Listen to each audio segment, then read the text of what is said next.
YouTube family. Welcome back or welcome to Recruiting Board. I'm Alex DeGraw, where I cover and promote football around New England. Take this time, like, share, and of course, subscribe to the best family here on YouTube. Especially because I'm only 3,000 subscribers away from passing Boston College. Let's do that. Amazing high school career, 4-year starter. The internet isn't what it is. 24/7 is what it is. What was your recruiting process, though? Because you were named an All-American by guys like Tom Lemming and a couple other sites, so what was that like? I played as a freshman, and we had a guy named Rob Conrad who was a national recruit who was going to Syracuse. They were still recruiting him at the time, and Syracuse came into Coach O'Leary's office and said, where's the quarterback going? He goes, he's committed. And they go, where's he committed to? He goes, to me for the next 3 years. So I said, oh my God, you got to send him to camp. So I went to camp that summer, and they offered me on the spot as a freshman going into my sophomore year, which was unheard of back then. Yeah. That didn't happen. I was 6'4", but I was skinny. I didn't think I was that good yet or anything like that, so it was like overwhelming. And they just laid it out. They said, Donovan McNabb's our guy right now. We'll redshirt you, and then you'll take the reins for the next 3 years after he graduates. And I'm 14 years old hearing this. I'm like, all right, that sounds awesome, but it's too early to do anything with it. But it just took off from there. My college process,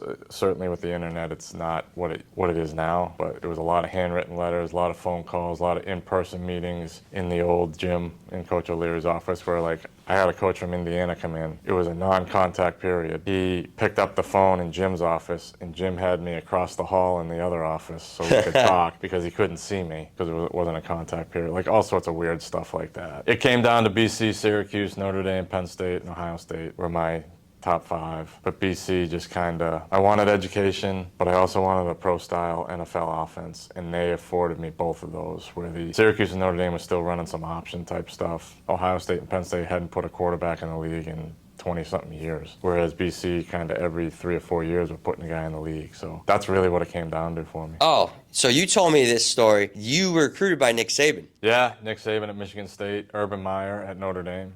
Urban Meyer sat behind me in my physics class junior year. Yeah.